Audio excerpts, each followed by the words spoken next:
Isang malakas na kalabog ang bumasag sa perpektong hapon ni Amanda. Ang pinggan na porselana, kasama ang mamahaling slice ng cake, ay nagkandabasag-basag sa sahig na marmol. Kasabay nito ang isang sigaw na puno ng babala. "Huwag mong kainin yan!" Napatitig si Amanda sa lalaking nakatayo sa kanyang harapan, si Firman, ang bago nilang hardinero. Nakasuot ito ng maruming damit trabaho at may mga butil ng pawis sa kanyang noo. Ang mga mata nito ay nanlilisik, nakatutok sa kanya na para bang siya ang pinakamalaking panganib sa buong mundo. Nagsalubong ang kilay ni Amanda. Isang nag-aalab na galit ang unti-unting umakyat sa kanyang dibdib. Pinapawi ang kalmadong pakiramdam na kanina lang ay bumabalot sa kanya. Kanina lang, ang lahat ay nasa ayos. Kanina lang, hawak niya ang buong mundo sa kanyang mga palad. Isang matagumpay na board meeting sa umaga, kung saan ang bawat salita niya ay batas at ang bawat desisyon niya ay nagkakahalaga ng milyon-milyon. At ngayon, sa kanyang kaarawan, nararapat lang na maging perpekto ang lahat. "Anong karapatan mong pumasok dito at mag-iskandalo?" Malamig niyang tanong. Ang boses niya, na sanay magbigay ng utos sa mga ehekutibo, ay tila walang epekto sa hardinero. Hindi ito sumagot. Sa halip, ang mga mata nito ay napunta sa sahig, sa isang maliit na pusa na kanina lang ay masayang naglalaro sa kanyang paanan. Ang pusa niyang si Kuting. Sumunod ang tingin ni Amanda. At doon, nakita niya ang isang bagay na nagpatigil sa kanyang paghinga. Si Kuting ay nakahandusay sa sahig, nanginginig, at bumubula ang bibig. Ang maliit nitong katawan ay kinukumbulsyon sa isang paraan na hindi natural. Sa tabi nito ay ang kapirasong icing mula sa cake na nahulog.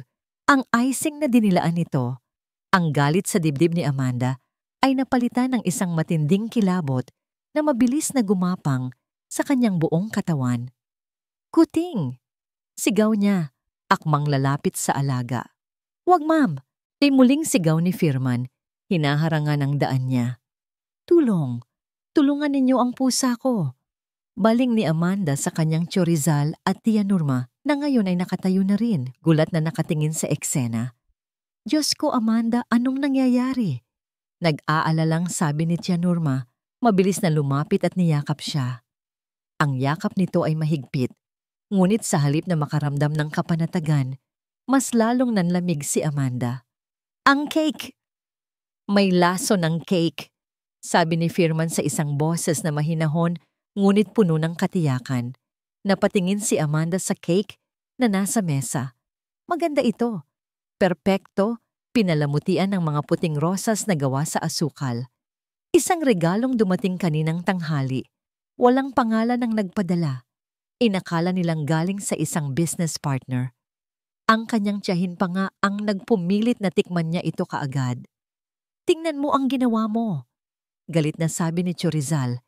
Itinuturo si Firman. "Nanggugulo ka lang. Baka naman may sakit lang talaga ang pusa." Ngunit ang panginginig sa boses ng kanyang tiyuhin ay hindi maitago. Ilang sandali pa, tumigil sa pangingisay si Kuting. Ang maliit nitong katawan ay nanigas. Wala ng buhay. Isang butil ng luha ang pumatak mula sa mata ni Amanda. Hindi dahil sa pusa, kundi dahil sa katotohanang unti-unting lumilinaw sa kanyang isipan. Ang cake na iyon ay para sa kanya. Ang lason na yon ay para sa kanya. "Tumawag kayo ng pulis," utos ni Amanda. Ang boses ay nanginginig, ngunit may bigat ng isang CEO. Mabilis na kumilos ang mga katulong. Si Tia Norma ay hindi bumibitaw sa kanya. Bumubulong ng mga salitang pampalubag-loob. Si Chorizal naman ay palingalinga. Tila hindi alam ang gagawin. Dumating ang dalawang pulis. Tiningnan nila ang pusa, ang cake, at si Firman. Ang kanilang mga tanong ay tila walang kabuhay-buhay. Isang routine na kailangan lang tapusin. "Maaring food poisoning lang, ma'am," sabi ng isang pulis. Mahirap patunayan kung sinadya. lalo na't walang pangalan ang nagpadala. Hindi ba kayo mag-iimbestiga? Sinusubukan akong patayin, giit ni Amanda. Gagawin po namin ang aming makakaya, sabi ng pulis sa paraang alam ni Amanda na nangangahulugang wala silang gagawin. Pagkaalis ng mga pulis, isang nakabibinging katahimikan ang bumalot sa malawak na sala. Ang katawan ni Kuting ay kinuha na. Ang basag na pinggan ay nalinis na. Ang natira na lang ay ang magandang cake sa mesa, isang paalala ng kamatayang kakatok sana sa kanyang pintuan. Napatingin si Amanda sa mga taong kasama niya sa silid, ang kanyang tiya Nurma na nag-aalaga sa kanya mula nang mamatay ang kanyang mga magulang, ngayon ay may bakas ng pekeng pag-aalala sa muka. Ang kanyang tiyo Rizal na pinagkakatiwalaan niyang humawak sa pananalapi ng kumpanya ay hindi makatingin ng diretso sa kanyang mga mata. At si Firman, ang estrangherong hardinero, na nanatiling nakatayo sa isang sulok, ang kanyang mga mata ay hindi inaalis sa pagbabantay sa kanya. Ang tanging tao sa silid na nagsabi ng totoo. Isang malamig na tanong ang gumuhit sa kanyang isipan. Isang tanong na mas nakalalason pa kaysa sa anumang kemikal. Kung ito ay isang planong pagpatay, sino ang may pakana? Napalunok si Amanda habang pinagmamasdan ang mga mukha sa kanyang paligid. Ang salarin ba ay kasama niya ngayon sa loob ng silid na ito? Mula sa kinatatayuan niya sa hardin, sa ilalim ng isang malagong puno ng mangga, tanaw ni Firman ang lahat. Ang pag-alis ng mga pulis, ang pilit na ngiti at pag-alo ni Doña Nurma kay Amanda, ang hindi mapakaling paglalakad ni Don Rizal sa sala, habang hawak ang kanyang cellphone. Hindi siya hardinero, o hindi lang iyon ang buo niyang pagkatao. Sa likod ng mga kamay na may kalyo at damit na may mantsa ng lupa, ay mga matang sinanay na magmasid. Mga matang marunong magbasa ng kilos na hindi kayang itago ng bibig. Nakita niya ang halos hindi mapansing pagbilis ng paghinga ni Don Rizal nang tanungin ito ng pulis. Nakita niya kung paanong ang mga kamay nito ay bahagyang nanginginig habang nagtitimpla ng tubig.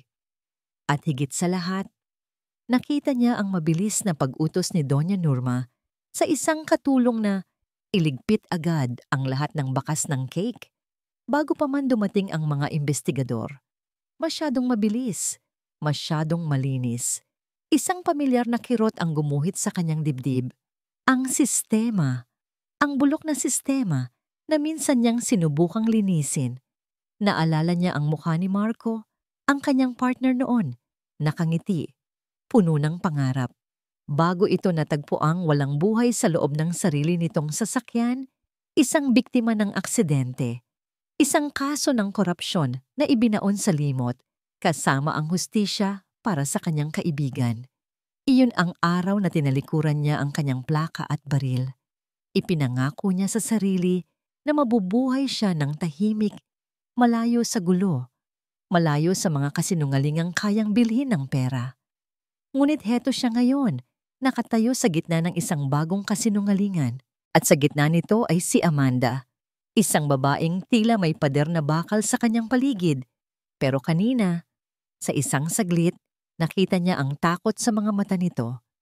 Isang takot na pamilyar sa kanya. Ang takot ng isang taong alam na may panganib, pero hindi alam kung saan magmumula. Hinintay niyang lumalim ang gabi, nang ang mga ilaw sa malaking bahay ay isa-isa nang namatay at ang tanging maririnig na lang ay ang huni ng mga kuliglig. Tahimik siyang gumalaw. Alam niyang imposible nang makuha ang cake. Siguradong itinapon na yon sa paraang hindi na mapapakinabangan. Pero ang kahon, ang packaging, baka may naiwan. Dahan-dahan niyang binuksan ang mga basurahan sa likod ng kusina. Ang isa ay puno ng mga nabubulok na gulay. Ang isa naman ay mga tuyong dahon. Sa pangatlo, sa ilalim ng mga basang dyaryo, nakita niya ito. Ang puting kahon na may eleganteng ribon. Maingat niya itong kinuha at dinala sa maliit niyang kwarto sa likod ng mansyon. Walang pangalan, walang address. Pero sa gilid ng takip, may isang maliit na logo na nakatatak.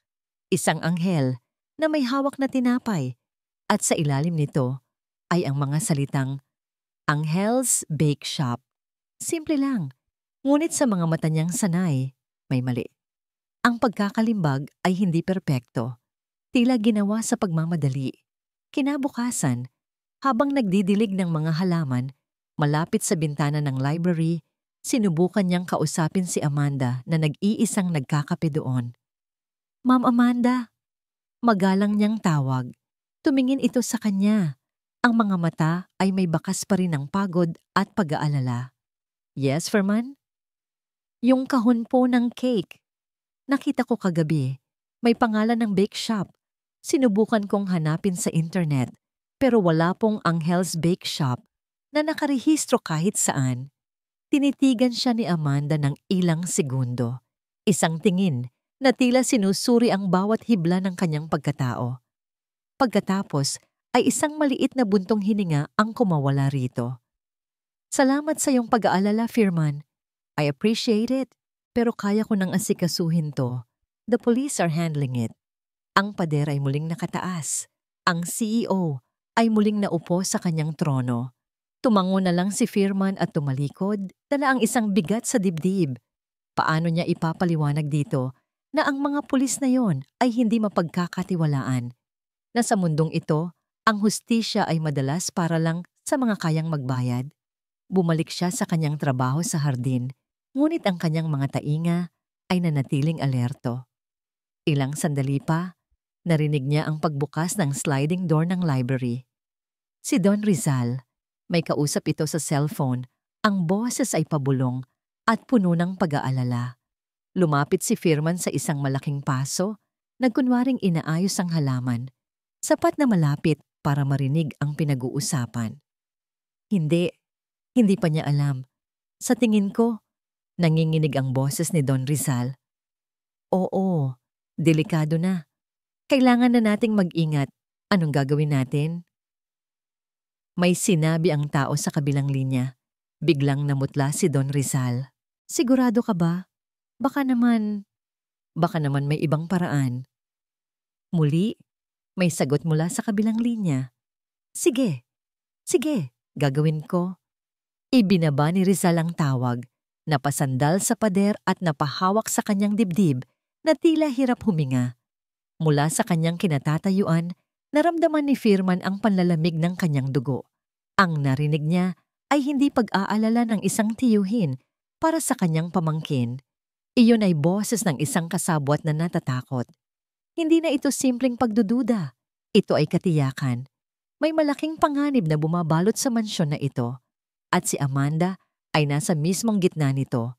Walang kamalay-malay na ang mga taong dapat magprotekta sa kanya ang siya palang mga lobong nag-aabang. Isang nakakakilabot na ngiti. Iyon ang huling imahe sa isipan ni Amanda bago siya nagising, hinihingal at basang-basa ng pawis. Sa kanyang panaginip, nasa isang magandang hardin daw siya. Nakaupo sa isang picnic. Nasa harapan niya ang birthday cake. Perpekto at buo. At ang kanyang tiya Nurma, nakangiti ng napakatamis, ay dahan-dahang sumusubo sa kanya ng isang piraso. Ngunit sa bawat subo, hindi tamis ang kanyang nalalasahan, kundi pait. Ang pait ng lason. At habang nilalamon siya ng dilim, ang ngiti sa mukha ng kanyang tiyahin ay lalong lumalawak hanggang sa maging isang nakakatakot na imahe ng kasamaan. Napabalikwas siya ng bangon. Ang katahimikan ng kanyang maluwag na kwarto ay tila nakakabingi. Ang malambot na ilaw mula sa lampshade ay nagbibigay liwanag sa mga mamahaling gamit sa paligid, ngunit wala sa mga ito ang nakapagbigay sa kanya ng kapanatagan. Sa loob ng 2 araw, sinubukan niyang ibalik ang lahat sa normal. Pumasok siya sa opisina, nagpatawag ng mga meeting, at pumirma ng mga dokumento. Sinubukan niyang kumbinsihin ang sarili na isa lang iyong masamang biro, isang pagkakamali. Na ang babala ni Firman ay dala lang ng pagiging praning. Na ang narinig niyang usapan sa telepono ng kanyang tiyo Rizal ay tungkol sa negosyo. Pero tulad ng lason, Ang pagdududa ay unti-unti nang gumagapang sa kanyang sistema. Pinaparalisa ang kanyang tiwala. Isang katok sa pinto ang pumutol sa kanyang pag-iisip. Amanda, anak, gising ka na ba? Ang boses ni Tia Norma, malambing at puno ng pag-aalala. Bumukas ang pinto at pumasok ito. May dalang tray ng almusal, kape, tinapay, sariwang prutas, ang karaniwang almusal na inihahanda nito para sa kanya tuwing umaga mula pa noong bata siya. Ngunit ngayon, ang simpleng gesture na yon ay tila isang pagbabanta. Tiya, pilit niyang ngumiti. Hindi ka na naman siguro nakatulog ng maayos, sabi nito. Inilapag ang tray sa tabi ng kama. Hinaplos nito ang kanyang buhok. Huwag mo nang isipin ang nangyari. Ang mahalaga ay ligtas ka. Nandito lang kami ng Chorizal mo para protektahan ka. Ang mga salitang yon na dating nagbibigay sa kanya ng lakas ay tila mga tanikalang pumupulupot ngayon sa kanyang leeg. Ang bawat haplos ay parang haplos ng ahas. Gusto niyang sumigaw. Gusto niyang itulak ang kamay nito. Ngunit nanatili siyang tahimik, isang perpektong estatwa ng pasasalamat. Salamat po, Tiya. Kailangan ko na pong mag-asikaso para sa opisina. Iyon lang ang tanging paraan para makatakas. Ang opisina. Ang kanyang kaharian. Ang nag-iisang lugar kung saan pakiramdam niya ay kontrolado niya ang lahat. Pagdating niya sa kanyang high-rise office kung saan tanaw ang buong syudad, agad siyang nagpabuhos ng trabaho, mga report, mga numero, mga projection, anumang bagay na makapag-aalis sa kanyang isip mula sa mga anino na humahabol sa kanya. Ngunit habang tinitingnan niya ang isang financial statement, isang malaking numero ang kumuha ng kanyang atensyon. Isang fund transfer na nagkakahalaga ng 10 milyong piso, ginawa nung isang linggo. Ang transaction ay para sa isang supplier na hindi pamilyar sa kanya. For expansion materials, nakasulat sa description, kinutuban siya. May kung anong malamig na bagay ang gumapang sa kanyang likuran. Tumayo siya at nagtungo sa filing cabinet kung saan nakatago ang mga original copy ng lahat ng mahahalagang transaksyon. Kinuha niya ang folder para sa buwan na iyon. Nanginginig ang kanyang mga kamay habang hinahanap ang partikular na dokumento. At natagpuan niya ito. Isang request for fund transfer. At sa ilalim, sa espasyo para sa approval, nakita niya ang kanyang pangalan. Ang kanyang pirma. O, isang bagay na kamukhang-kamukha ng kanyang pirma. Napasinghap siya. Ang bawat kurba, ang bawat guhit, halos perpekto. Ngunit alam niya. Alam na alam ng kanyang mga kamay, ng kanyang mga mata. Hindi siya ang pumirma nito. Ito ay isang peking pirma. Nabitiwan niya ang dokumento. Ang papel ay marahang nahulog sa sahig, tila isang puting bandila ng pagsuko. Ang puso niya ay tumigil sa pagtibok. Ang mundo ay huminto sa pag-ikot. Ang ingay ng syudad sa labas ng bintanang salamin ay naglaho. 10 milyon. Ang narinig niyang usapan ni Chorizal sa hardin. Nalaman niya ba? Masyado nang delikado ito. Ang pusa, ang cake, ang pekeng bake shop. Ang lahat ng piraso ng puzzle ay sabay-sabay na nagkabit-kabit sa kanyang isipan. Bumubuo ng isang larawan na napakapangit, napakasakit. Isang larawan ng kataksilan. Naglakad siya paikot-ikot sa kanyang opisina tulad ng isang tigre na nakakulong sa hawla. Kanino siya lalapit? Sa board of directors? Sila. Na mas pinagkakatiwalaan pa ang kanyang tiwin kaysa sa kanya? Sa pulis? Sila? Na binaliwala lang ang isang attempted murder? Wala. Wala siyang mapagkakatiwalaan. Nag-iisa siya. Napahinto siya sa harap ng malaking bintana, nakatingin sa mga gusali sa ibaba. Mula sa itaas, ang lahat ay mukhang maliit, hindi mahalaga. Ganoon ang pakiramdam niya ngayon. Maliit. Walang kapangyarihan. At sa gitna ng kanyang kawalan ng pag-asa, isang mukha ang pumasok sa kanyang isipan. Ang seryosong mukha ng kanyang hardinero. Ang mga mata nitong puno ng katiyakan. Ang boses nitong nagsasabing, may laso ng cake. Ang tanging taong nagsabi sa kanya ng totoo.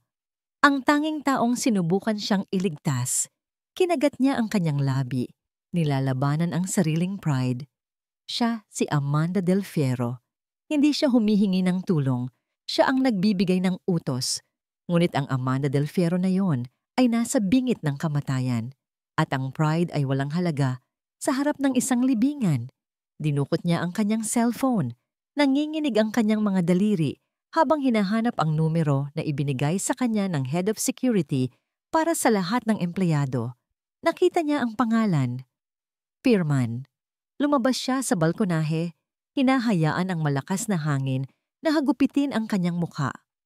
Huminga siya ng malalim. Pinindot niya ang call button. Pagkatapos ng 2 ring, isang mahinahong boses ang sumagot.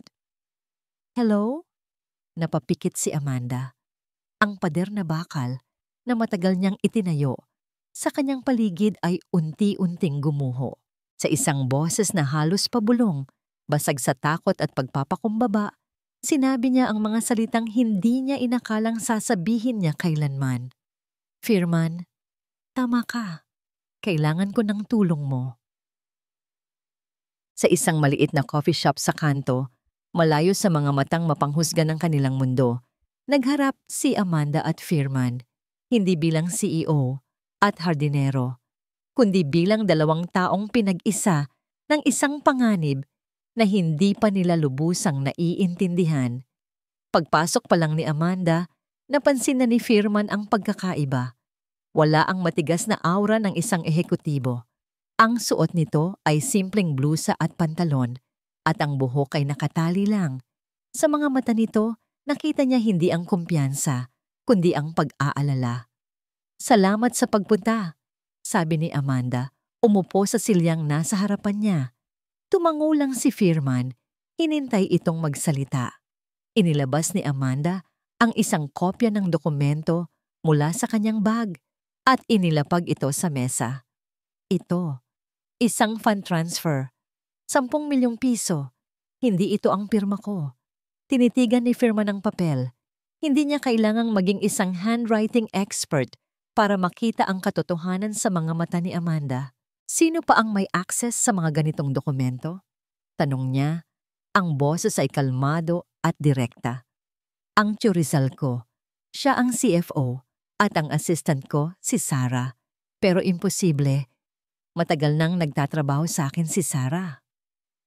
Walang imposible, ma'am, sagot ni Firman.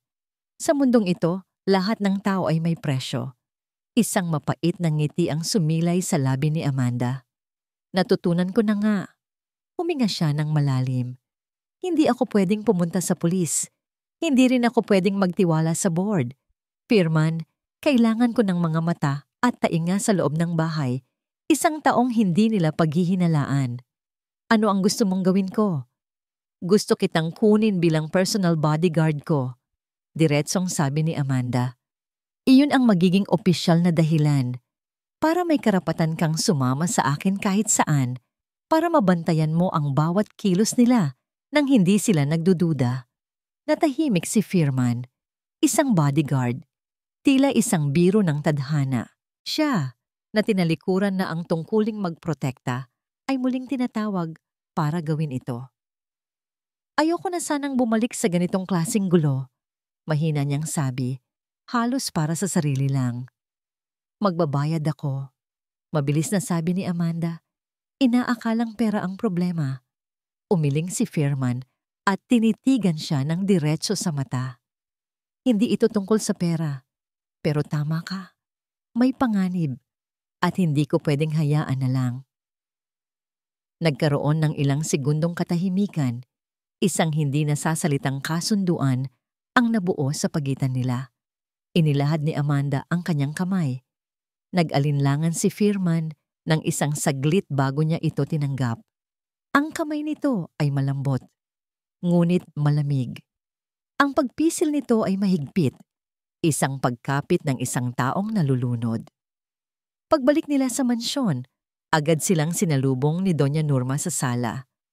Ang ngiti nito ay kasing tamis ng dati, ngunit ang mga mata ay matalim na sumuri kay Firman mula ulo hanggang paa. Amanda, Iha, saan ka galing? At bakit kasama mo siya? Tiya, simula po ngayon, si Firman na ang magiging personal bodyguard ko. Matatag na pahayag ni Amanda. Nawala ang nangiti ni Doña Norma ng isang segundo bago ito muling bumalik, mas pilit na ngayon. Isang hardinero? Sigurado ka ba, anak? Baka kumuha na lang tayo ng isang professional mula sa isang security agency. Desisyon ko po ito, Tiya, para mas panatag ang loob ko. Sagot ni Amanda. Hindi nagpatinag. Sumuko si Norma, ngunit bago ito tumalikod, binigyan nito si Firman ng isang tingin. Isang tingin na nagsasabing, nagbabantay ako sa'yo. Lumipat si Firman sa isang maliit na kwarto sa main house, mas malapit kay Amanda. Ang mga sumunod na araw ay naging isang kakaibang sayaw ng pagmamanman at pag-iingat. Kinagabihan, sa home office ni Amanda, magkatabi silang nakaupo sa harap ng isang malaking monitor. Sinusuri ang mga financial records ng kumpanya. Ang hangin ay napuno ng amoy ng kape at ng mamahaling pabango ni Amanda. Ito, turo ni Firman sa isang spreadsheet. Paulit-ulit na lumalabas ang pangalan ng supplier na ito sa mga maliliit na transaksyon sa loob ng isang taon.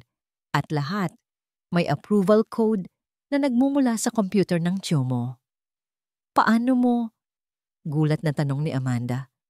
Kahit sinong magaling magtago, laging may naiiwan na bakas. Simpleng sagot niya. Sa isang pagkakataon, sabay nilang inabot ang mouse. Ang kanilang mga kamay ay nagdikit. Naramdaman ni Firman ang init ng balat nito. Isang kuryenteng biglang dumaloy sa kanyang braso. Mabilis na binawi ni Amanda ang kanyang kamay. Isang bahagyang pamumula ang lumitaw sa kanyang mga pisngi. Ang katahimikan na sumunod ay mas maingay pa kaysa sa anumang salita. Kinabukasan, sa hardin, iginiit ni Firman na turuan si Amanda ng basic self-defense. Hindi mo kailangang maging kasing lakas ng kalaban mo. Ang kailangan mo lang ay maging mas matalino. Sabi niya, habang itinuturo kung paano makakawala sa isang mahigpit na pagkakahawak sa braso. Hinawakan niya ang pulsuhan nito para ipakita ang tamang teknik. Ang lapit nila sa isa't isa ay nagdulot ng kakaibang tensyon. Naamoy niya ang banayad na amoy ng shampoo sa buhok nito. Nakita niya ang determinasyon sa mga mata nito. Sa isang saglit, hindi ito ang makapangyarihang CEO, kundi isang babaeng natututong lumaban. Nagtama ang kanilang mga mata, at sa pagkakataong iyon, pareho nilang naramdaman na ang panganib na kanilang hinaharap ay hindi na lang tungkol sa pera o sa kumpanya. Ito ay naging personal na. Nang gabing iyon, muli silang bumalik sa pag-aaral ng mga ebidensya. Ang kanilang target, ang security footage noong araw na dumating ang cake.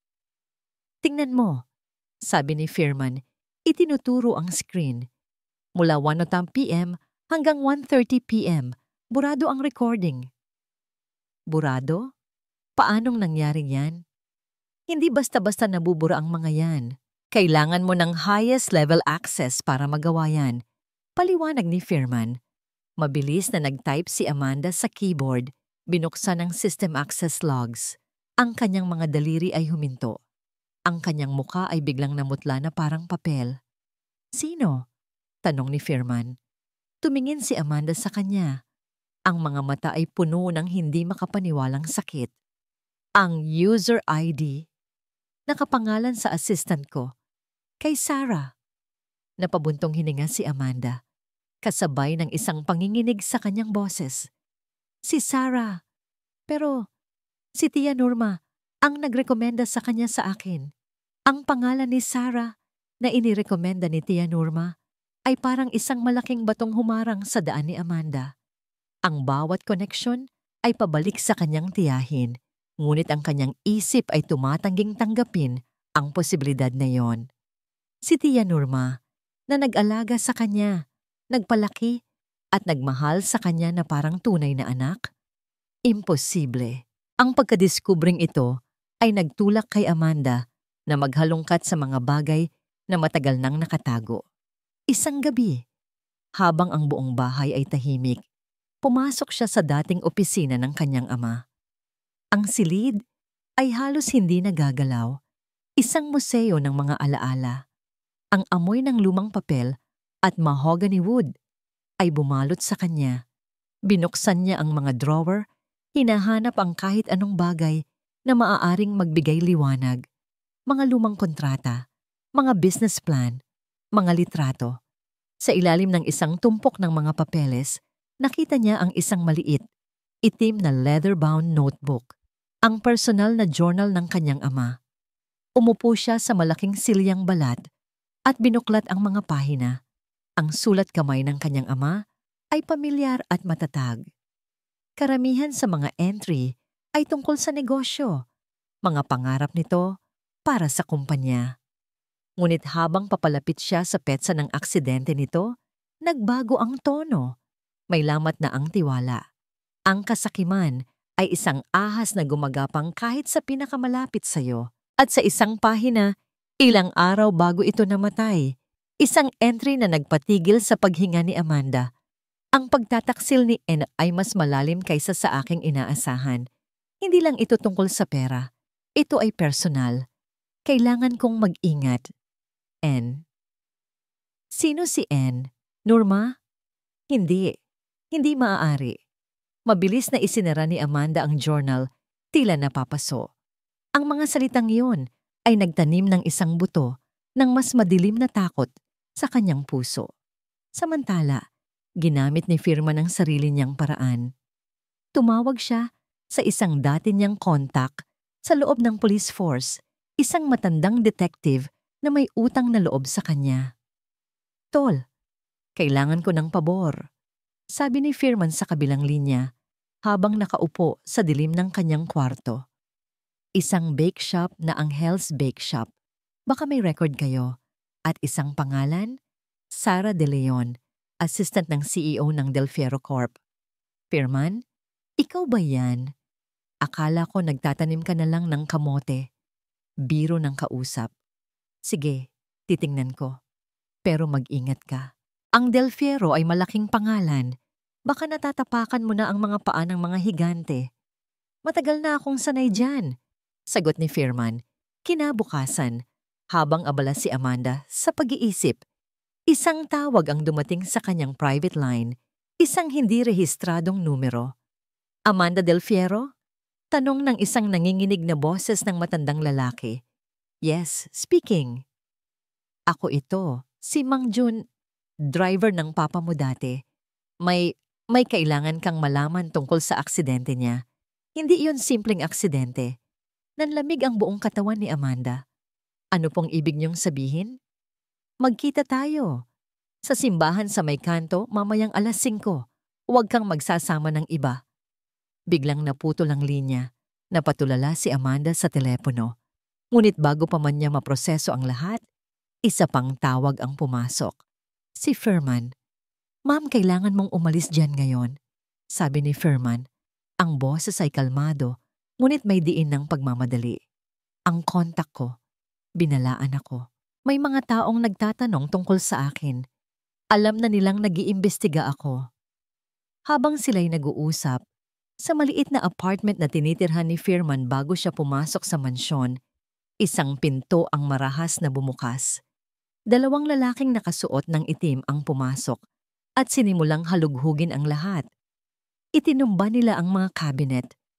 Ibinalibag ang kutsyon, winasak ang mga gamit. Nang gabing iyon, pinuntahan ni Firman ang kanyang apartment. Ang lugar ay sira-sira, isang malinaw na mensahe ng pananakot. Ngunit hindi sila ordinaryong magnanakaw. Walang kinuha na kahit anong dekalidad na gamit. May hinahanap sila, sabi ni Firman nang dumating si Amanda. Hindi na nito napigilan ang sarili na puntahan siya matapos marinig ang nangyari. Anong hinahanap? Tanong ni Amanda. Ang mga mata ay puno ng pag-aalala habang tinitingnan ang mga sugat sa braso ni Firman na nakuha nito sa pag-iwas sa mga bubog. Napatingin si Firman sa isang bahagi ng sahig na hindi ginalaw, sa ilalim ng isang lumang tabla. Isang bagay na hindi nila alam kung nasaan. Hindi niya sinabi kay Amanda ang tungkol sa USB drive, ang kwento ng kanyang nakaraan, ang kaso ng korupsyon na kumitil sa buhay ng kanyang partner, isang kaso na may koneksyon sa isang shell corporation na, base sa kanyang paunang investigasyon, ay may kaugnayan sa Del Fierro Corp. Sa halip, lumapit si Amanda. Dala ang isang first aid kit. Maingat niyang nilinisan ang sugat sa braso ni Firman. Ang paghipo ng kanyang mga daliri sa balat nito ay nagpadala ng kakaibang init sa kanilang dalawa. "Sorry," mahinang sabi ni Amanda. "Nadamay ka pa dito." "Pinili ko to," sagot ni Firman. Ang mga mata nila ay nagtagpo. Sa pagkakataong yon, sa gitna ng wasak na apartment, isang bagong antas ng kanilang koneksyon ang nabuo. Hindi na lang ito tungkol sa proteksyon. Ito ay tungkol sa pag-aalala. Biglang may napansin si Amanda sa salamin na nabasag sa sahig. Isang marka. Isang mensahe na isinulat gamit ang isang pulang lipstick, katulad ng laging gamit ni Tia Norma. "Tigilan mo na." Pareho silang napatingin dito. Ang mensahe ay hindi lang para kay Firman. Iyon ay isang babala para sa kanilang dalawa. At alam nila, ang susunod na hakbang ng kalaban ay hindi na magiging isang simpleng babala lamang. Ang bawat ebidensya ay tila isang sinulid na humahabi sa isang sapot. At sa gitna nito, paulit-ulit na lumalabas ang anino ni Rizal. Sa tulong ng mga koneksyon ni Firman, nakuha nila ang mga bank record. At doon, malinaw na nakita ni Amanda ang katotohanang pilit niyang iniiwasan. Malalaking halaga ng pera ang inililipat mula sa Shell Corporation na natuklasan nila patungo sa isang offshore account. At mula sa account na yon, papunta sa mga kilalang online gambling sites. Malaki ang pagkakautang ni Tio Rizal sa sugal. Milyon-milyon. Ito na ang motibo. Ang kasakiman, ang desperasyon, ang sakit na naramdaman ni Amanda ay tila isang punyal na bumaon sa kanyang puso. Ang tiyuhin niya, ang tumayong pangalawang ama sa kanya, ang nagturo sa kanya kung paano magbisikleta. Siya pala ang ahas na handa siyang tuklawin para lang sa pera. "Kailangan ko siyang harapin," sabi ni Amanda kay Firman. Ang boses ay basag ngunit may bakal na determinasyon. "Ako, mag-isa." "Masyadong delikado," tutol ni Firman. "Hindi niya ako sasaktan. Tiyo ko pa rin siya," giit ni Amanda. Kahit sa sarili niya ay hindi na siya sigurado. Pero kailangan kong marinig mula sa kanya. Kailangan kong malaman kung bakit. Pumayag si Firman sa isang kondisyon. Maglalagay siya ng maliit na listening device sa kwelyo ni Amanda at mananatili siya sa labas ng silid, handang pumasok anumang oras. Kinagabihan, sa library ng mansyon, ang lugar kung saan madalas silang magbasa ng mga kwento noong bata pa siya, hinarap ni Amanda ang kanyang tiyuhin. Nakaupo si Rizal sa kanyang paboritong leather armchair. Nagbabasa ng dyaryo, tila walang anumang problema sa mundo. "Tiyo," panimula ni Amanda. Isinara ang malaking pinto sa kanyang likuran. "Oh, Amanda." "Hija, anong kailangan mo?" sabi nito. Ibinaba ang dyaryo. Ngunit nang makita nito ang seryosong mukha ng pamangkin, bigla itong kinabahan. Hindi na nagpaligoy-ligoy pa si Amanda. Inilapag niya ang isang folder sa mesang nasa pagitan nila. Sa loob nito ay ang mga bank statement, ang mga ebidensya ng kanyang pagnanakaw at pagkakalulong sa sugal. Nang buksan ito ni Rizal, ang kulay ng kanyang mukha ay nawala. Ang kanyang mga kamay ay nagsimulang manginig. "Amanda, anak, paano? Bakit itiyo? Ang lahat ng ito? Ang 10 milyon? Ang peking pirma? Pati ba ang lason sa cake? Gawa mo rin?" Halos pabulong na tanong ni Amanda. Ang bawat salita ay tila isang bubog na sumusugat sa kanyang lalamunan. Biglang lumuhod si Rizal sa kanyang harapan. Ang mga luha ay sunod-sunod na pumatak. mula sa kanyang mga mata. Patawarin mo ako, Amanda. Patawarin mo ako. Totoo, kinuha ko ang pera. Baon na baon ako sa utang. Pero maniwala ka sa akin, hindi ko kayang gawin yon. Hindi ko kayang patayin ka. Hindi ko alam ang tungkol sa lason. Maniwala ka. Ang kanyang pagsusumamo ay puno ng takot. Ngunit hindi ito takot para kay Amanda. Ito ay takot mula sa isang bagay o isang tao na mas malaki pa. Paulit-ulit itong napapatingin sa pinto. Tila may hinihintay na papasok at sasaksakin siya anumang oras. Kung hindi ikaw, sino? Tanong ni Amanda. Hindi makasagot si Rizal. Nanginginig lang ito, umiiling. Ang mga mata ay nanlalaki sa sindak. At sa sandaling iyon, ang pinto ng library ay marahang bumukas. Pumasok si Tia Nurma, may daladalang isang tasa ng tsa. Ang kanyang ngiti ay kasing tamis at kasing kalma ng dati. Rizal, mahal, heto na ang tsaa mo. Mukhang kailangan mo yan.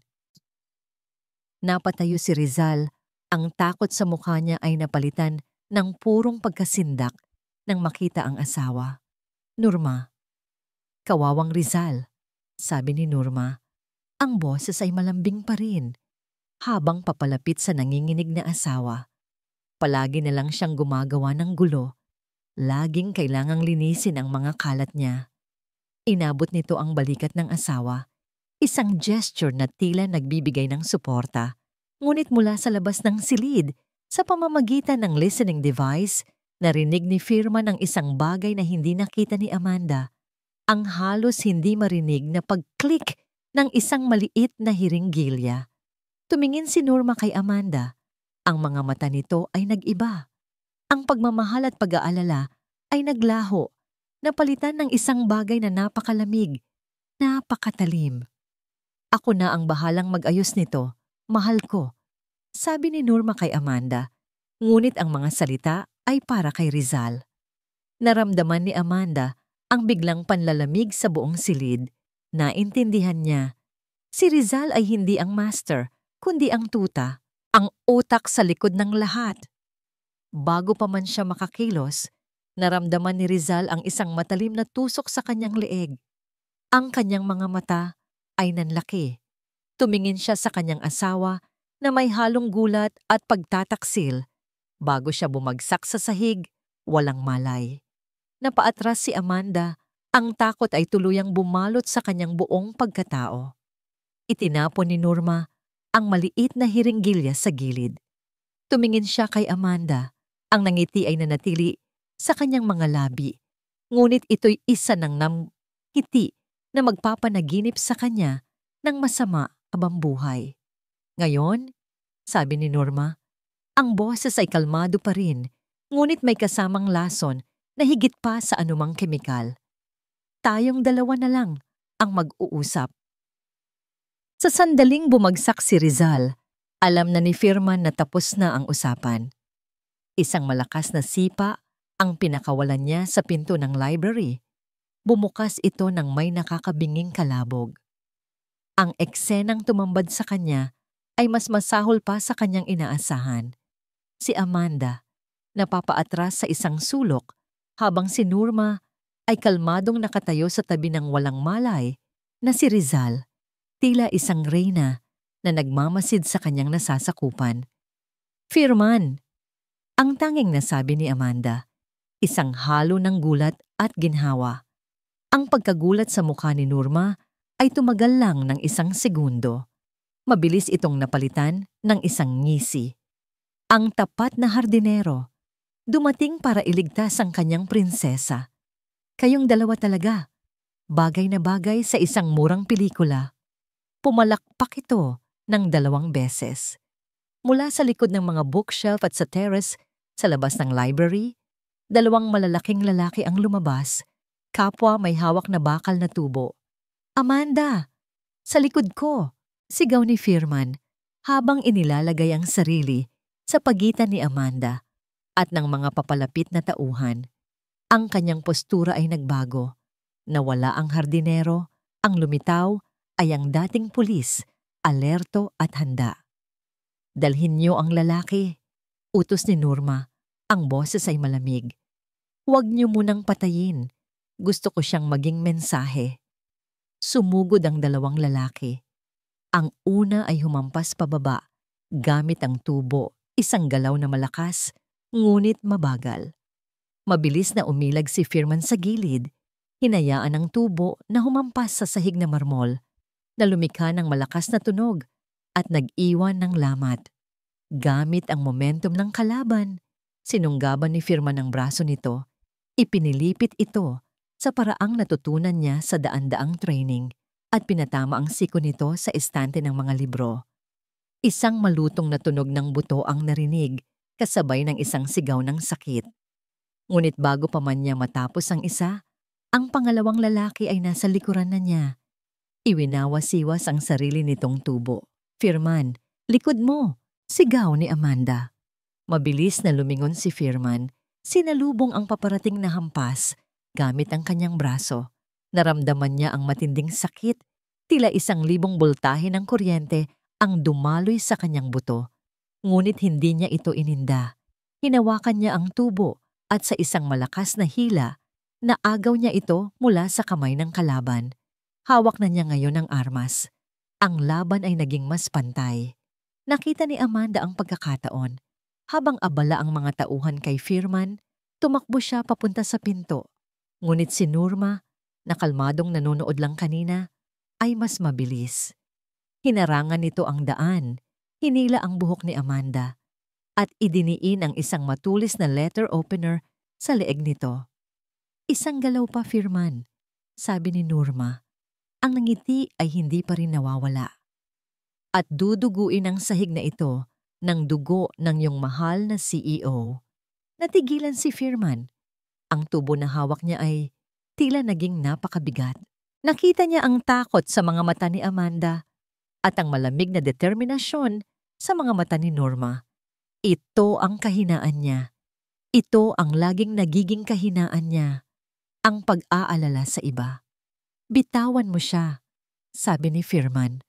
Ang boses ay mababa at puno ng pagbabanta. Bitiwan mo ang tubo, sagot ni Norma. Walang pag-aalinlangan, binitiwan ni Firman ang bakal na tubo. Gumulong ito sa sahig na may malakas na kalansing, isang tunog na hudyat ng kanyang pagsuko. Sa sandaling iyon, nagpakawala ng isang desperadong sigaw si Firman, hindi para sa sarili niya, kundi para kay Amanda. Takbo! Amanda! Umalis ka na dito! Takbo! Iyon ang senyales na kailangan ni Amanda. Itinulak niya ng buong lakas ang tiyahin, sapat para makawala sa pagkakahawak nito. Nag-atubili siya ng 1 segundo. Ang puso niya ay gustong manatili para tulungan si Firman, ngunit ang desperasyon sa boses nito ay isang utos na hindi niya kayang suwayin. Tumalikod siya at tumakbo. Ang pagtakas ni Amanda ang naging hudyat para sa 2 tauhan. Iniwan na nila ang atensyon sa babae at ibinaling ang lahat ng kanilang galit kay Firman. Ang pangalawang tauhan ay sumugod mula sa gilid, isang malakas na tackle na nagpatumba kay Firman. Kahit nasa sahig, lumaban si Firman. Ang kanyang mga kamao at siko ay naging sandata. Napatamaan niya ang isa sa panga. Napasubsob naman niya ang isa pa sa sahig. Ngunit 2 sila laban sa isa.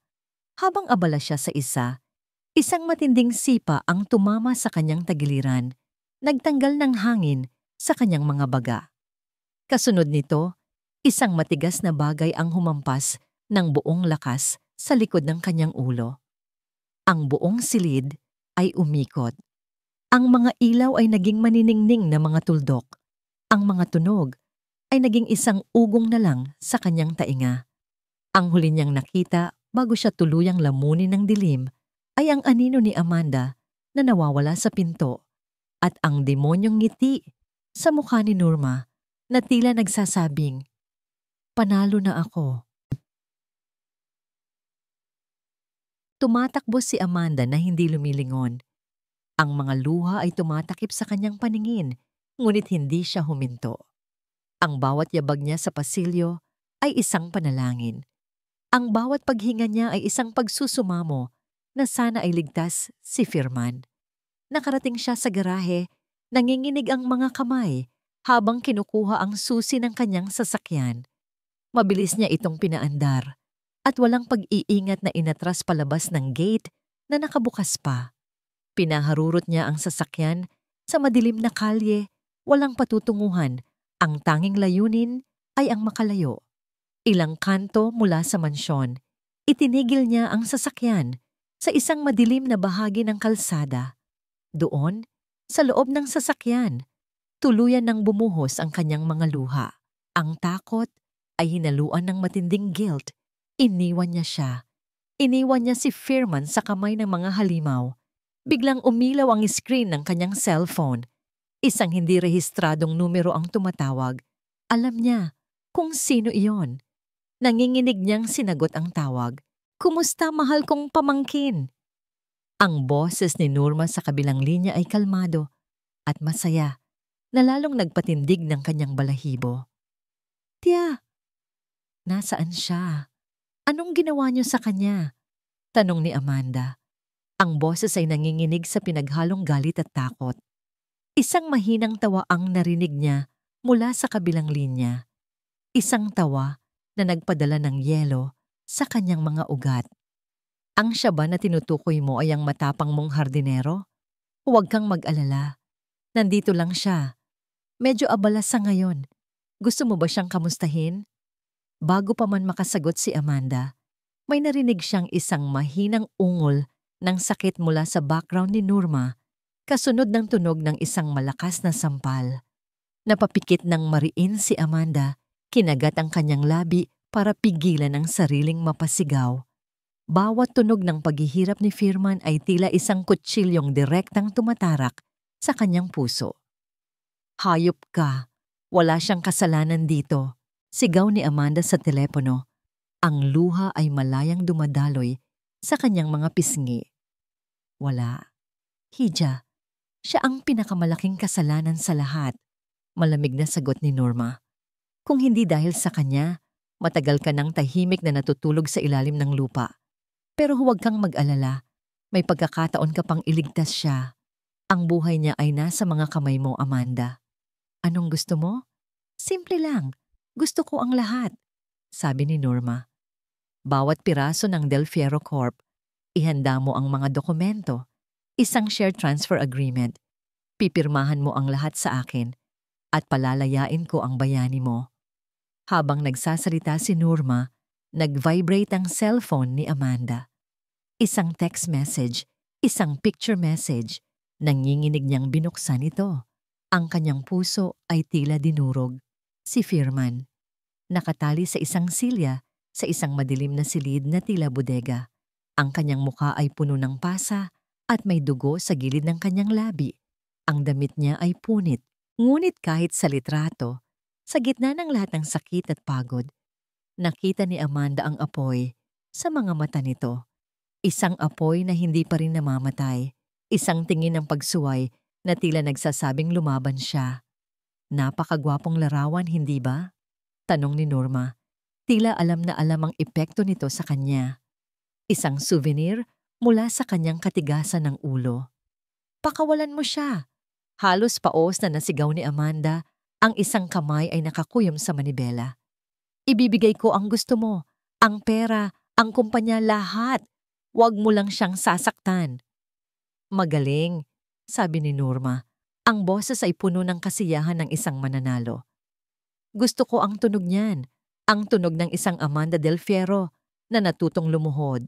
May narinig si Amanda na kaluskos sa kabilang linya. "Maghintay ka sa text ko. Ibibigay ko sa iyo ang address ng isang bodega kung saan tayo magkikita. Bukas ng gabi, dalhin mo ang lahat ng dokumento, pirmado na." "Magdadala ako ng abogado." "Hindi." Mabilis at matigas na putol ni Norma. "Walang abogado, walang pulis, walang kahit sino. Mag-isa kang pupunta." Isang nakakabinging katahimikan ang namagitan sa kanila. Ang tanging maririnig ay ang mabilis at mabigat na paghinga ni Amanda. "Naiintindihan mo ba, Amanda?" Pagpapatuloy ni Norma, ang bawat salita ay tila isang patak ng lason, isang tawag sa pulis, isang maling galaw, isang pagdududa lang na may kasama ka. At ang susunod na litratong matatanggap mo ay ang bangkay na ng hardinero mo. Hindi na hinintay ni Norma ang sagot. Ibinaba na nito ang tawag. Naiwan si Amanda sa loob ng kanyang sasakyan, sa gitna ng kadiliman, habang ang katahimikan ay mas maingay pa kaysa sa anumang sigaw. Ang screen ng kanyang cellphone ay nanatiling bukas, nagliliwanag sa kanyang mukha na basang-basa ng luha. Nakatitig siya sa litrato, sa mukha ni Firman, sa kanyang mga matang puno ng paglaban. Ang utos na takbo Amanda ay umalingaw-ngaw sa kanyang isipan. Ngunit ngayon, ang tanong na bumabagabag sa kanya ay hindi na kung paano tatakbo, kundi kung paano siya babalik sa gitna ng apoy para iligtas ang taong sinunog ang sarili para lang makatakas siya. Ang bawat oras na lumilipas ay tila isang martilyong pumupukpok sa dibdib ni Amanda. Nakakulong siya sa isang murang motel sa labas ng syudad, isang lugar na walang sinuman ang mag-aakalang hahanapin siya. Ang 4 na sulok ng kwarto ay tila lumiliit. Sinasakal siya ng sarili niyang mga iniisip, ng sarili niyang kasalanan. Wala na siyang kapangyarihan, wala na siyang impluwensya. Ang pangalang Del Fierro, na dati kayang magbukas ng kahit anong pinto, ngayon ay isa na lang walang laman na salita. Sinubukan niya. Sa gitna ng kanyang takot, sinubukan niyang lumaban sa paraang alam niya.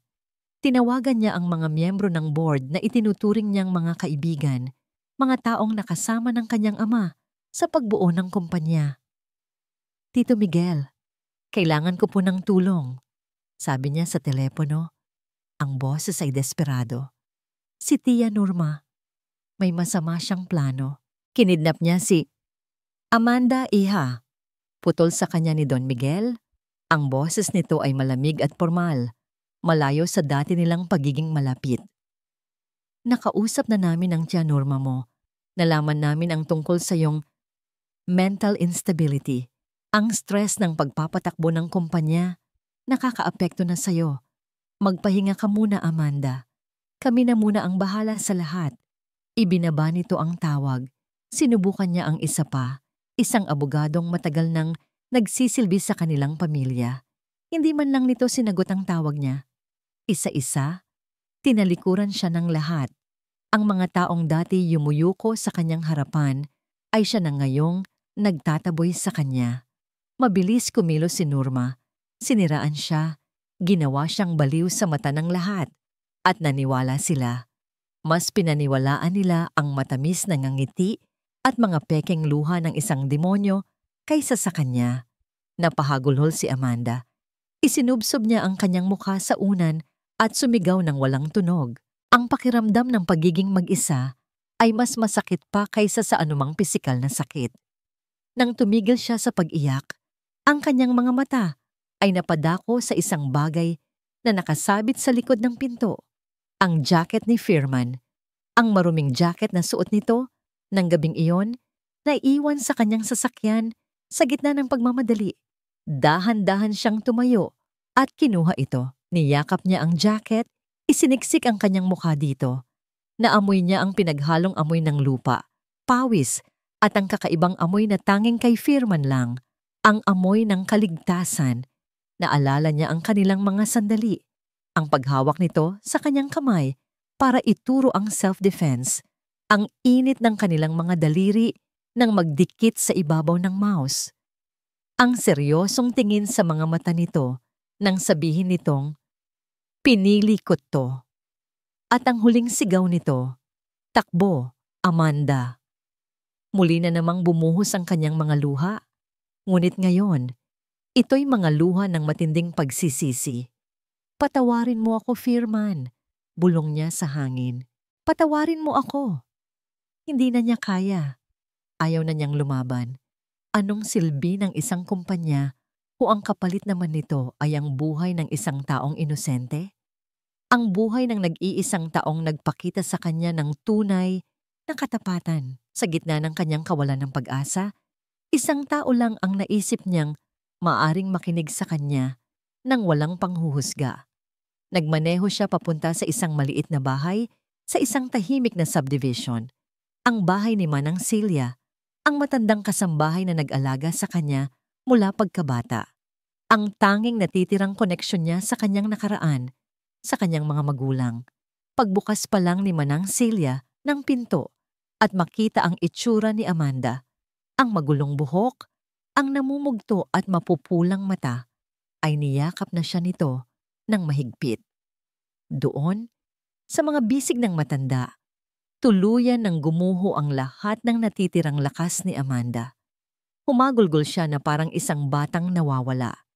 Ikinuwento niya ang lahat. Ang lason, ang pekeng pirma, ang pagtataksil, ang pagkidnap kay Firman, ang banta ni Norma. Nakikinig lang si Manang Celia. Ang kanyang muka ay puno ng awa at pag-aalala.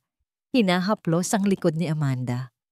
"Wala na po akong magagawa, Manang," sabi ni Amanda sa gitna ng kanyang mga hikbi. "Ibibigay ko na lang po ang gusto niya. Ibibigay ko na ang kumpanya. Para lang matapos na to. Para lang mailigtas si Firman." Hindi nagsalita si Manang Celia. Tumayo lang ito at ipinagtimpla siya ng isang tasang mainit na tsokolate. Tulad ng ginagawa nito nung bata pa siya kapag siya'y nadadapa at nasusugatan. Nang gabing iyon, pabalik sa motel. Nagbukas si Amanda ng kanyang laptop. Naroon na sa email niya ang mga dokumento mula sa abogado ni Norma. Binuksan niya ang file. Sa ibabaw ng dokumento, nakasulat sa malalaking letra, Deed of Absolute Sale. Ang pamana ng kanyang ama. Ang pinaghirapan nito, ang buhay nito, ibibigay niya sa kamay ng isang mamamatay tao. Ngunit sa isip niya, nakikita niya ang mukha ni Firman. Ang mga pasang natamo nito para sa kanya. Ang mga matang nagsasabing lumaban siya, kahit na ang katawan nito ay sumusuko na sa sakit. Ano ang halaga ng mga gusali at numero kung ang kapalit ay ang buhay ng isang taong nagpakita sa kanya ng tunay na kahulugan ng katapatan? Isang pamanang isusuko sa kamay ng isang demonyo para sa kaligtasan ng isang anghel na tagapagbantay. Iyon ang naging desisyon niya. Ikinonekta niya ang kanyang laptop sa luma at maingay na printer ng motel. Ang bawat pagprint ng pahina ay tila isang pagpatak ng buhangin sa hourglass ng buhay ni Firman. Bawat tunog ng makina ay isang paalala ng kanyang kabiguan. Inilatag niya ang makakapal na dokumento sa ibabaw ng maliit at gumigiwang na mesa.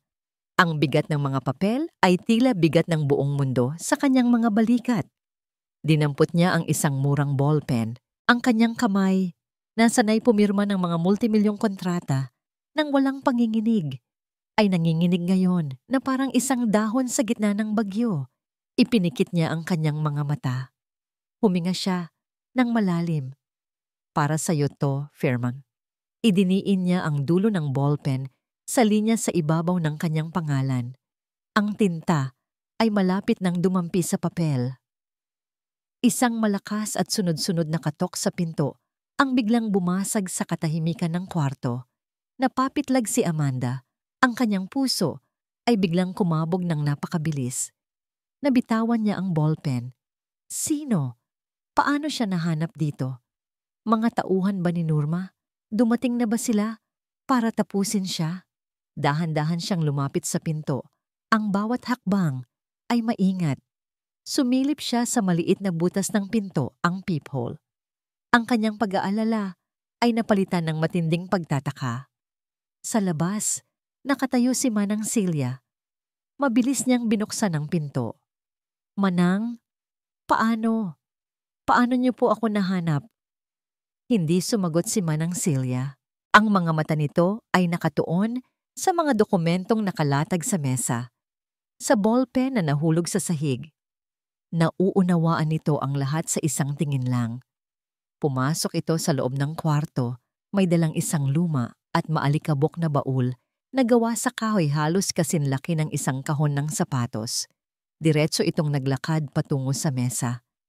At sa isang kilos na puno ng kahulugan, Maingat nitong inilapag ang baul sa ibabaw mismo ng mga papeles, tinatakpan ng linya kung saan dapat pipirma si Amanda. Tumingin ito kay Amanda. Ang kanyang mga mata ay seryoso at puno ng isang bagay na matagal nang nawala kay Amanda. Pag-asa. Bago ka sumuko, sabi ni Manang Celia. Ang boses nito ay nanginginig ngunit matatag.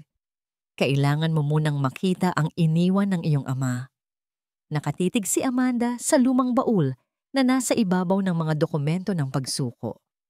Ang kahoy nito ay may mga ukit na pamilyar sa kanya. Mga disenyong paborito ng kanyang ama. Ito ang baul na palaging nakakandado sa ilalim ng kama ng kanyang mga magulang. Ang baul na sinasabi ng kanyang ama na naglalaman ng pinakamahahalagang kayamanan ng pamilya. Ano po ito, Manang? Tanong ni Amanda. Ang boses ay halos pabulong, hindi sumagot si Manang Celia. Sa halip, kinuha nito ang isang maliit at kalawangin ng susi mula sa kanyang bulsa at iniabot ito kay Amanda. Nanginginig ang mga kamay ni Amanda habang tinatanggap ang susi at isinasak ito sa kandado. Isang mahinang klik ang narinig at ang baul ay bumukas. Sa loob, walang mga alahas o pera. Ang tanging laman nito ay isang solong bagay, ang itim na leather-bound notebook na nakita niya sa opisina ng kanyang ama. Ang journal nito. Bakit po? Ang iyong ama. Nagsimulang magsalita si Manang Celia, ang boses ay puno ng emosyon. Bago siya mawala, ibinigay niya sa akin ang susi. Ang sabi niya, Celia, kung may mangyaring masama sa akin, itago mo ito. Ibigay mo lang kay Amanda sa oras na kailanganin niya ng husto, sa oras na malaman niyang hindi lahat ng nakangiti ay kaibigan. Kinuha ni Amanda ang journal.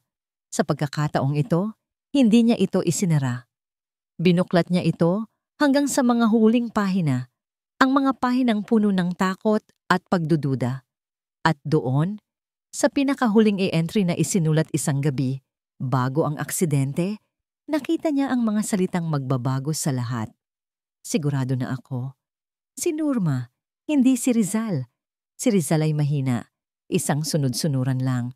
Ngunit si Nurma, ang kanyang galit ay malalim. Naniniwala siyang ninakaw ko ang negosyo na dapat ay para sa pamilya niya. Narinig ko siyang may kausap sa telepono tungkol sa preno ng sasakyan ko. Diyos ko, patawarin mo sila. Amanda, anak, kung nababasa mo ito, mag-ingat ka sa iyong tiya. Ang kanyang yakap ay may kasamang lason. Ang journal ay nahulog mula sa mga kamay ni Amanda. Ang hangin ay tila naubos sa kanyang mga baga. Ang kanyang ama, hindi ito na aksidente. Pinatay siya. At ang pumatay sa kanya ay ang parehong taong nag-alaga sa kanya, nagpakain at yumakap sa kanya sa loob ng maraming taon. Ang sakit sa kanyang dibdib ay mabilis na napalitan. Ang lungkot ay naging isang nag-aapoy na galit. Ang mga luha ng kawalan ng pag-asa ay naging mga luha ng puot. Tumingala siya. Ang kanyang mga mata ay nagliliyab. Ang babaeng gustong sumuko kanina lang ay naglaho na. Ang humalili sa kanya ay isang anak na uhaw sa hustisya. Kailangan nating bumalik sa mansyon, sabi ni Amanda. Ang boses ay matatag at malamig na parang yelo. May sinabi pa siya dito. Itinuro niya ang journal. May iniwan akong pruweba. Isang tape recording ng aming pag-uusap. Itinago ko sa likod ng aking larawan. Biglang isang malakas na katok ang muling narinig nila sa pinto. Mas malakas at mas apurado kaysa sa nauna. Nagkatinginan si Amanda at Manang Celia, parehong nanigas sa takot. Dahan-dahang lumapit si Amanda sa pinto. Dinampot ang isang bakal na florera bilang armas. Sino yan? Isang pamilyar na boses, bagamat pagod at hirap ang sumagot. Amanda, ako to. Firman. Halos mapaluhod si Amanda sa ginhawa. Mabilis niyang binuksan ang pinto. Nakatayo sa kanyang harapan si Firman. Ang damit niya ay punit at marumi. Ang kanyang mukha ay may mga pasa at sugat. Ngunit nakatayo siya, buhay siya. Hindi na nagsalita si Amanda. Niyakap niya ito ng napakahigpit. Ang kanyang mukha ay isinubsob sa dibdib nito. Nilalanghap ang amoy nito. Sinisigurong totoo ito na hindi siya isang panaginip lang. Paano? Iyon lang ang tanging salitang lumabas sa kanyang bibig. Isa sa mga bantay, naging pabaya. Nakakuha ako ng pagkakataon. Simpleng sabi ni Firman. Ang kanyang mga braso ay marahang yumakap pabalik kay Amanda. Isang yakap na nagbibigay proteksyon. Okay ka lang? Hindi ka nila sinaktan. Umiling si Amanda. Humiwalay sa pagkakayakap at hinawakan ng pisngi nito. Ikaw ang dapat kong tanungin yan. Ipinakita niya rito ang journal. Ipinabasa niya ang huling entry. Ang galit sa mga mata ni Amanda ay sinabayan ng isang malamig na determinasyon sa mga mata ni Firman. Ang kanilang mga layunin ay naging isa. Kailangan nating makuha ang tape na yon, sabi ni Firman. Sa gitna ng gabi, gamit ang daan sa likod na alam ni Manang Celia, lihim silang nakapasok sa mansyon. Tahimik ang buong bahay. Marahil ay nasa bodega pa si Norma, naghihintay sa pagsuko ni Amanda. Diretso sila sa opisina ng ama ni Amanda. Doon, sa dingding, ay nakasabit ang isang malaking oil portrait nito, nakangiti at tila nagbabantay. Sabi niya, sa likod ng larawan, bulong ni Amanda. Maingat na ibinaba ni Firman ang mabigat na painting. At sa likod nito, tulad ng sinabi sa journal, ay isang maliit at halos hindi mapansing safe na nakabaon sa pader. Isang combination lock. Ang birthday niya, sabi ni Amanda. Naaalala ang isang lumang kwento ng kanyang ama. Mabilis niyang inilagay ang mga numero, isang click. Bumukas ang safe. Sa loob, nakita nila ang isang lumang cassette tape. May label na NK, utang. Ngunit hindi lang yon ang nandoon. Sa ilalim ng tape ay isang makapal at nakatuping dokumento na may selyo ng isang law firm. Kinuha ito ni Amanda. Binuklat. Ang kanyang mga mata ay nanlaki. Ito ay isang huling habilin. Isang pangalawang bersyon ng testamento ng kanyang ama. Ginawa isang araw bago ito namatay. At malinaw na nakasaad sa isang probisyon. Sa kaganapan ng aking biglaang pagkamatay, ang lahat ng aking shares at voting rights sa Del Fierro Corp ay hindi kailanman maaaring ilipat o mapunta sa kontrol ni Rizal at Norma Monteverde. Sa anumang dahilan, hawak na nila ngayon ang lahat, ang patotoo, ang ebidensya at ang sandatang legal para bawiin ang lahat. Ang laro ay tuluyan ng bumaliktad. Ang boardroom ng Del Fierro Corp ay puno ng tensyon. Nakaupo sa paligid ng mahabang mahogany table ang mga miyembro ng board. Ang kanilang mga muka ay maskara ng pilit na simpatsya at profesionalismo. Sa dulo ng mesa, si Amanda. Pumasok siya sa silid na tila isang anino ng dati niyang sarili. Ang kanyang muka ay maputla, ang kanyang mga balikat ay nakayuko, at ang kanyang mga kamay ay bahagyang nanginginig habang inilalapag ang isang makapal na folder sa ibabaw ng mesa. Ang deed of absolute sale. Ang kanyang pagsuko, ilang sandali pa, bumukas ang pinto at pumasok si Norma. Ang kanyang itsura ay kabaligtaran ng kay Amanda. Siya ay kalmado, matagumpay, at nakasuot ng damit na tila para sa isang selebrasyon. Sa likod niya ay ang kanyang abogado. Amanda Hija, sabi ni Norma. Ang boses ay puno ng pekeng pag-aalala. Mabuti naman at natauhan ka. Ito ang tamang gawin para sa kapakanan ng lahat. Lumapit si Norma sa mesa. Ang mga mata ay nag-aalab sa tagumpay habang tinitingnan ang mga dokumento. Dahan-dahan niyang inabot ang folder, ang kanyang mga daliri ay malapit nang dumampi sa simbolo ng kanyang ganap na panalo. Hindi pa tapos ang lahat, sabi ni Amanda. Ang boses ay mahina, ngunit malinaw, sapat para marinig ng lahat sa silid. Nagsalubong ang kilay ni Norma. Anong ibig mong sabihin? Sa sandaling iyon, ang malalaking pinto ng boardroom ay muling bumukas ng may puwersa. Pumasok si Firman. Ang mga pasa sa kanyang mukha ay nagsisilbing paalala ng karahasang kanyang dinanas, ngunit ang kanyang tindig ay matatag. At hindi siya nag-iisa. Sa likod niya ay 2 unipormadong pulis na mabilis na pumwesto sa magkabilang gilid ng pinto, hinaharangan ang anumang labasan. Ang reaksyon sa silid ay agaran. Ang mga miyembro ng board ay nagulat. Ang abogado ni Norma ay napaatras. At si Norma, sa unang pagkakataon, ay nawalan ng kulay.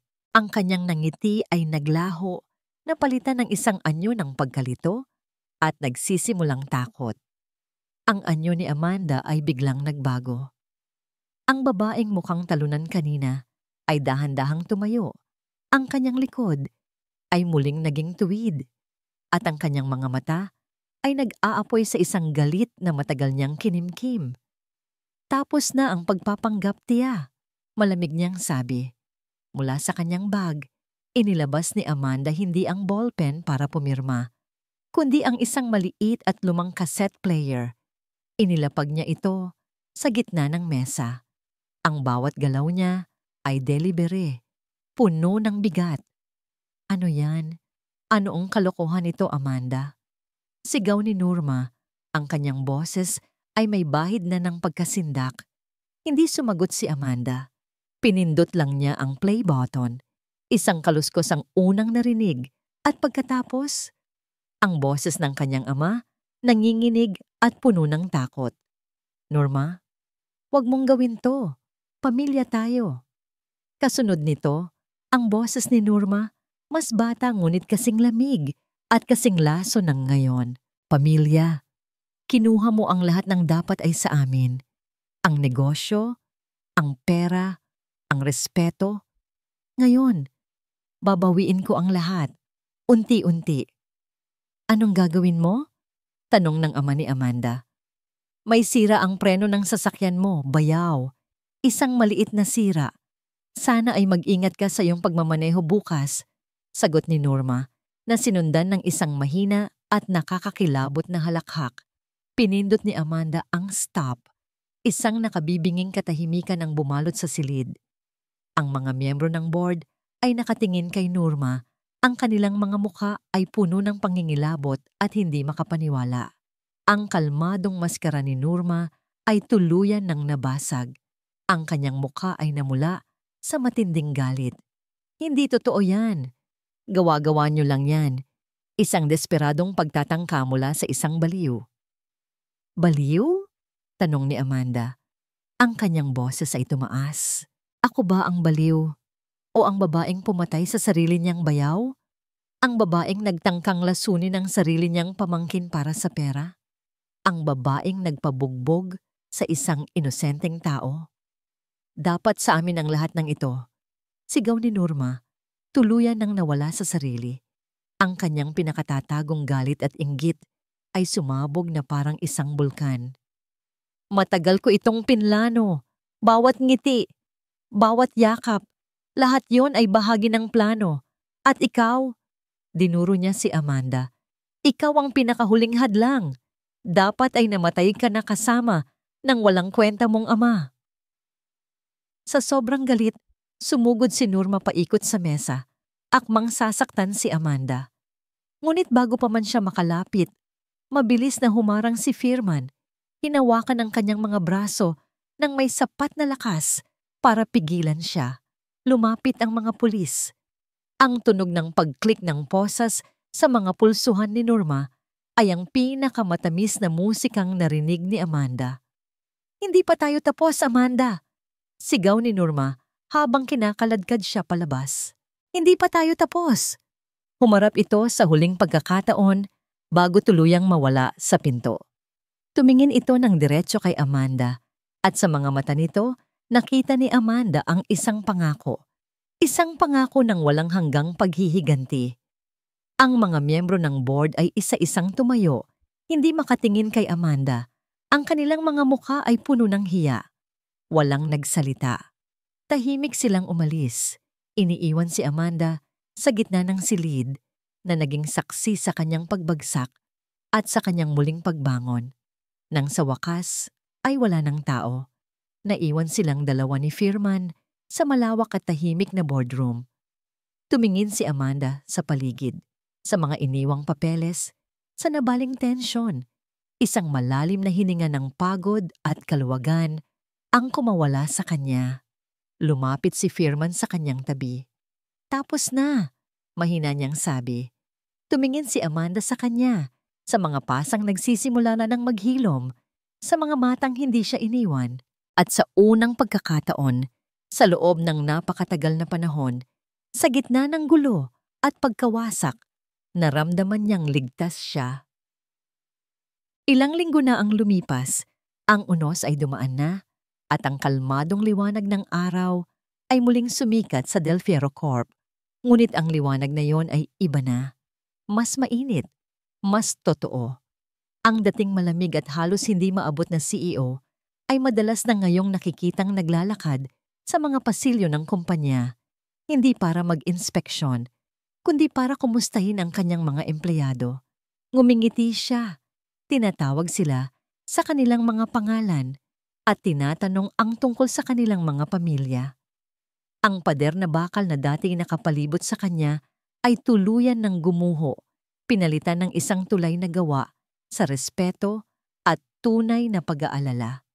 Isang hapon, bago umuwi, dumaan muna si Amanda sa ospital. Sa isang pribadong silid, nakaratay ang kanyang tsurizal, mahina at lubos na nagsisisi. Ang dating kumpiyansa nito ay naglaho na, napalitan ng isang malalim na kalungkutan.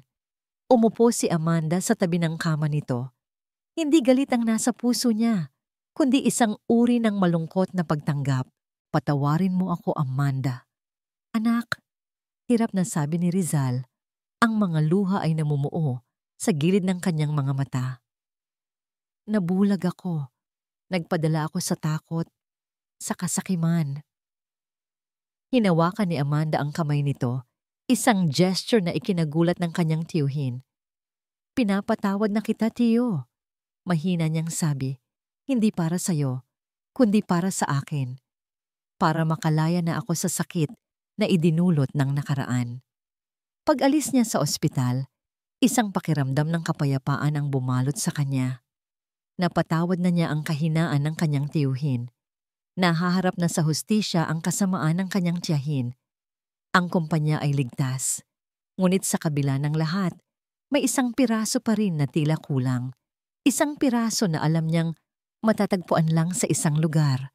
Nagmaneho siya pauwi sa mansyon, ngunit hindi siya pumasok sa loob ng malaking bahay. Dumiretso siya sa hardin.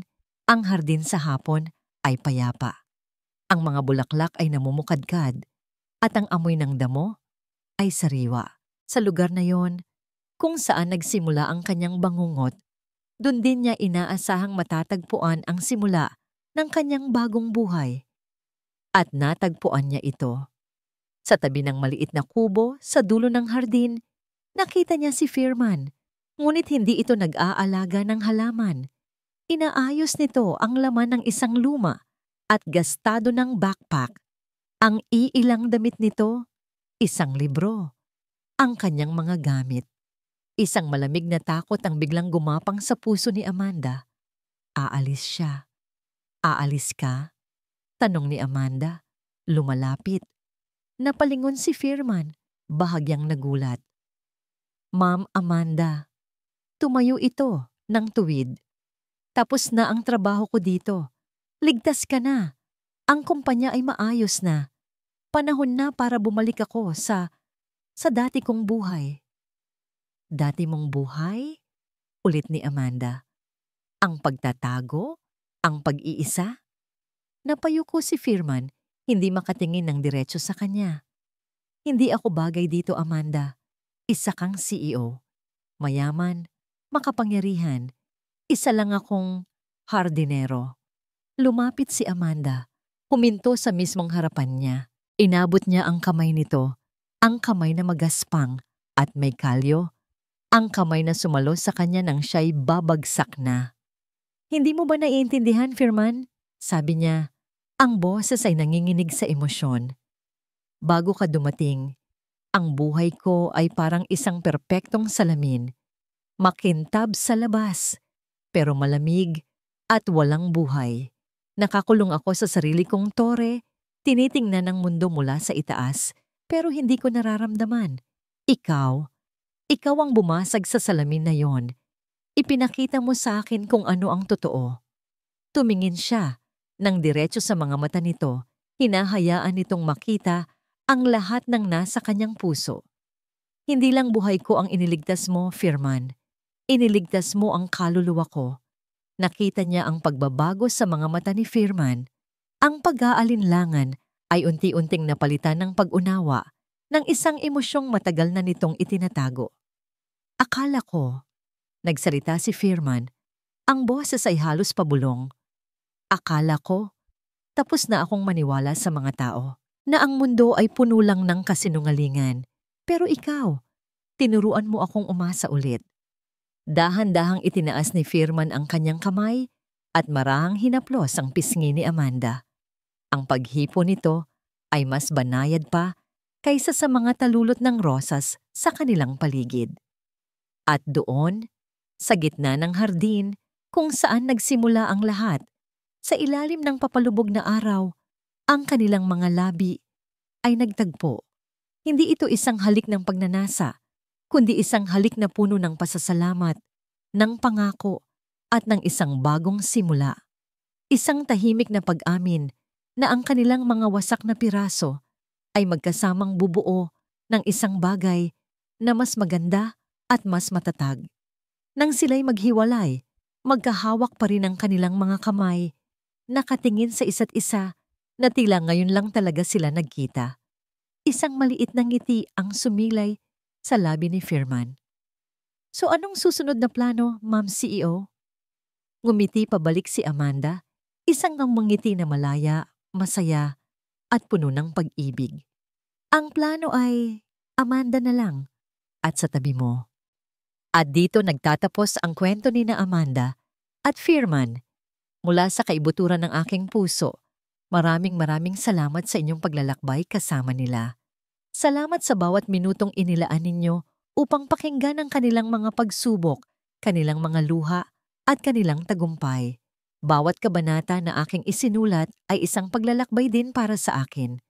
Kasama ninyo akong kinabahan, nagalit, nasaktan, at umasa para sa kanila. Ang kanilang kwento ay isang paalala sa ating lahat na ang buhay ay puno ng mga hindi inaasahang pagsubok at kung minsan, ang pinakamalaking banta ay nagmumula sa mga taong pinakamalapit sa atin. Ngunit higit sa lahat, ipinakita sa atin ni na Amanda at Firman na ang tunay na halaga ng isang tao ay hindi nasusukat sa yaman o katayuan sa buhay, kundi sa busilak na puso at sa tapang na manindigan para sa tama at para sa minamahal.